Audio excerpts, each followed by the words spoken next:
Caos voli e forti disagi perché aveva programmato la partenza per le vacanze, così il rientro a casa con la cancellazione di diverse decine e decine di voli all'aeroporto Marco Polo di Tessera per lo sciopero indetto a livello nazionale dei lavoratori e del personale di terra. Aderiscono per 24 ore allo sciopero nazionale. Lottiamo per la nostra dignità salariale e lavorativa. Diciamo basta sfruttamento.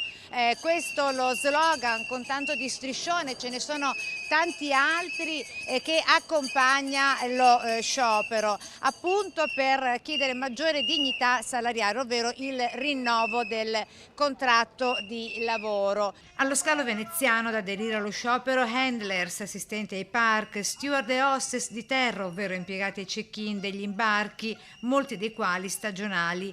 Tutti attendono il rinnovo del contratto scaduto da 8 anni. Da oltre un anno e mezzo noi abbiamo riportato, alla luce il problema della carenza, della mancanza del contratto per quanto riguarda i lavoratori dell'handling, condizioni di lavoro che sono diventate insostenibili, mancanza di personale perché le persone scappano. Il motivo per cui scappano è che il salario è veramente basso. A prendere parte allo sciopero anche gli addetti alla sicurezza. Per quanto riguarda invece il comparto della sicurezza che aderisce comunque e segue il comparto degli handler, stiamo chiedendo il rinnovo della nostra contrattazione di secondo livello. A manifestare il forte malumore dei lavoratori di terra una trentina aderenti al sindacato FLY con tanto di corteo lungo tutta l'area aeroportuale, bloccando anche il traffico alle rotonde, sia in entrata che in uscita.